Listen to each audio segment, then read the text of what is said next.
السلام عليكم الخوت. كنتمنى هاد القصة ديال اليوم تنال الاعجاب ديالكم.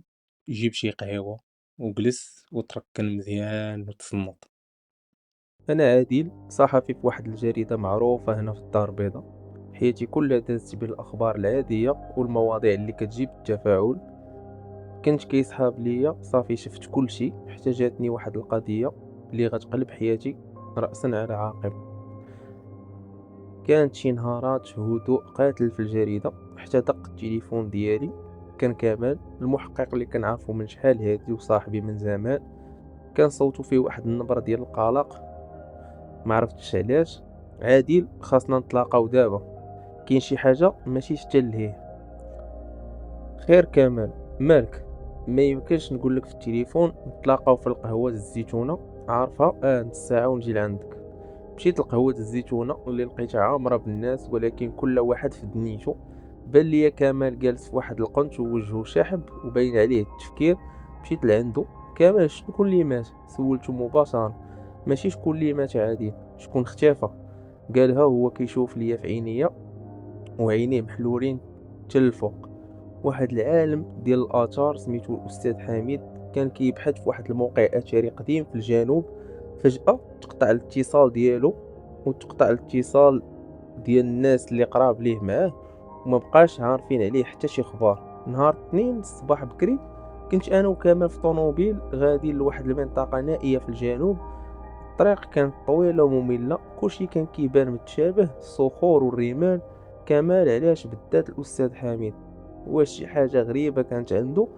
الأستاذ حميد كان عنده واحد السر، كان كيبان عليه الخوف مؤخرا. قال شي وحدين من الخدامة اللي عنده انه لقى شي حاجة ما خاصوش تبان للضوء، ولا ما خاص حتى شي واحد يعرفها، شي حاجة عندها علاقة بالتاريخ القديم ديال المغرب. وصلنا لموقع الحفريات، كانت خيمة صغيرة وبعض الأدوات مرمية هنا وهناك. الجو كان فيه واحد السكون وواحد الهدوء كيخلع. فجأة بان ليا واحد الحفار كيشير لينا من بعيد. نتوما من البوليس؟ لا، انا صحفي وهو محقق، حنا هنا باش نلقاو استاذ حميد. جاوبته. واخا راه لقينا هاد الورقه مرميه في الخيمه ديالو. مد لينا ورقه مطويه كان فيها رسم ديال واحد الرمز غريب بحال شي شفره قديمه. واش هذا الرمز اللي كان كيهضر عليه الاستاذ حميد؟ سول كمال الحفار. لا، ما قالش عليه والو، ولكن داك النهار قبل ما يختفي كان كيرسمو بزاف. رجعت للكازا وانا كنقلب على شي معلومه على هذا الرمز، ما لقيت والو. تفكرت ان الاستاذ حميد عنده بنت سميتها ساره. قررت نتصل بها. الو ساره، انا عادل الصحافي، بغيت نسولك على الوالد ديالك. مرحبا بك، ولكن راه ما يمكن لي نقول لك عليه والو، كاينين شي ناس كيراقبوني. قالتها بصوت كيخلع، او قالتها بصوت خافت وبين عليها الخوف. شكون هاد الناس؟ ما عرفتش، ولكن كنتلاقاك في بلاصه بعيده على العين. نتلاقاو غدا في الصفايه نتلاقاو غدا في صفاية عين السبع. غدا في الصفايه ديال عين السبع. كانت ساره كتسنى فيا، لابسه كاسكيطه ودايره نضاضر باش ما تبانش. كانت باينه فيها خايفه بزاف. عادل، الوالد كان عنده شي سر كبير، كان كيتكلم على واحد الكنز قديم، ولكن ماشي كنز ديال الذهب، شي حاجة عندها قيمة تاريخية كبيرة. شنو هي؟ ما عارفاش بالتحديد، ولكن راه كان كيسجل كل شي في واحد الدفتر. هاد الدفتر كان عنده في واحد الخزانة سرية في الدار ديالو. في الليل انا وكمال مشينا للدار ديال الاستاذ حميد. دخلنا من واحد السرجم اللوراني.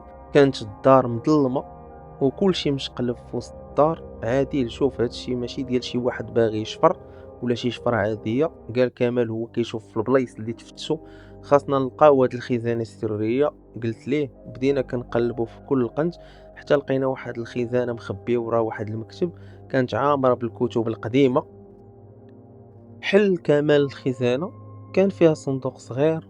في الوسط لقينا واحد الدفتر قديم ديال الجلد، كان الدفتر ديال الاستاذ حميد. عادي، هذا هو الدليل اللي كنقلبوا عليه. بديت كنقرا الصفحات الاولى، كانت فيها معلومات عاديه على الحفريات، ولكن كل ما كنت كندخل لداخل المعلومات كتولي غريبه.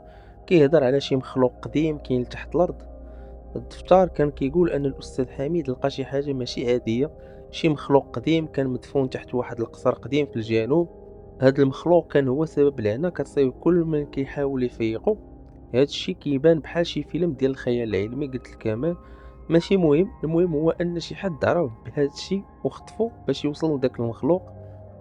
في الصفحه الاخرى من الدفتر لقينا رساله مشفره كانت مكتوبه برموز غريبه ما عرفناش نقراوها، ولكن كان فيها واحد العنوان. هذا العنوان واش ممكن يوصلنا للقصر اللي كان كيهضر عليه الاستاذ؟ سولت كامل.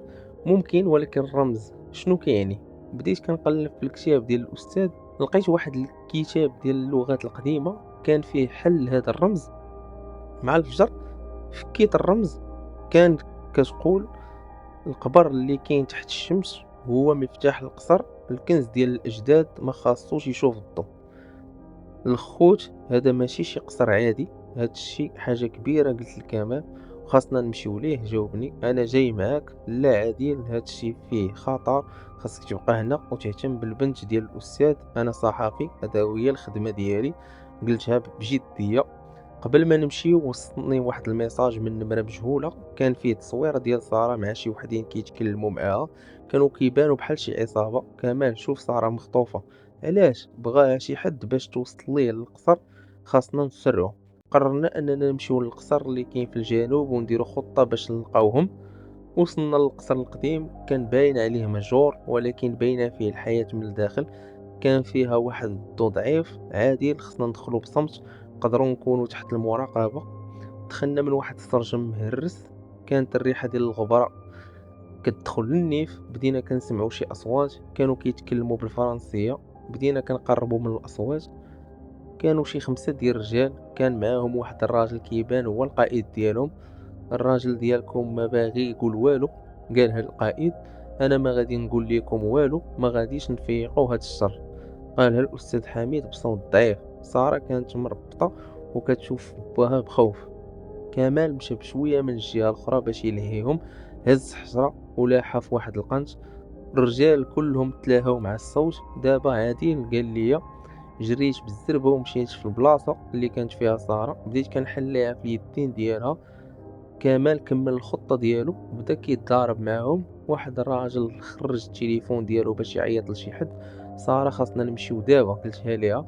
جرينا بالزربه والاستاذ حميد ما قدرش يوقف. عادي راه كاينه شي حاجه تحت الارض خاصها تحبسهم. بينما حنا كنهربوا واحد من الرجال هرب هو اخر. كنا كيسحب لينا صافي تهنينا حتى بان لينا كمال واقف في الباب. كمال هربتي؟ لا انا هنا باش نساعدكم. ولكن هما كيتعاونوا معايا. قلب واحد الصوت فيه الابتسامه الخبيثه ما كنتش كنتوقعها. كمال اللي كنت كنثيق فيه بزاف هو اللي كان خدام معاهم. كمال علاش؟ الشركات اللي كتوظفني بغات هاد الشيء، بغات هاد الطاقه اللي تحت الارض، بغات تكون عندها قوه كبيره. واش انت مسطي؟ هاد الشيء راه ممكن يدمر كل شيء. قلتها ليه وانا كنحس بالغضب. دخل القائد ديال العصابه. هاد الشيء كافي. دابا فين كاين داك القبر؟ ما غادي نقول لك والو، قال الاستاذ حميد. واخا غادي نخليك تعاني، غادي نخليك تشوف بنتك كتعذب. وقفت قدام ساره، ما غاديش نخليك تقيسها. بدينا كنتخاصموا. الاستاذ حميد قدر يطلق راسو وجرى للقنج ديال الحيط. الاستاذ حميد قدر يطلق راسو وجرى للقنج ديال الحيط وضرب بواحد الحجره. الحيط تفتح، بان واحد الباب صغير. دخلوا بالزربه، قال الاستاذ حميد. جرينا بالزربه ودخلنا. الباب تسد من اللور. شنو هادشي؟ سولات ساره باها. هذا هو القبر اللي كنهضروا عليه واللي مكتوب في الدفتر.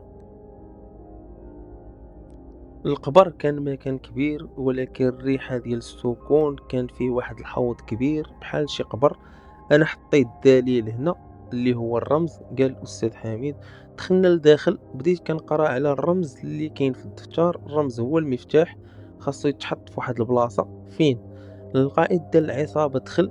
نتوما ما غاديش تهربوا. بدا كيضرب في الاستاذ كمال، كان كيشوف ولكن ما كانش كيحرك حتى صبع.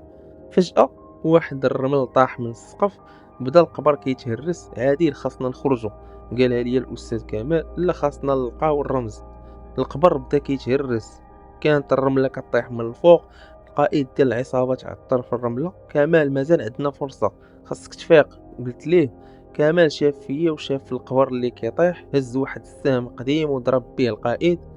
كمال علاش؟ هادشي ماشي هو اللي كنت بغيت، كنت باغي غير الفلوس ماشي الهدم.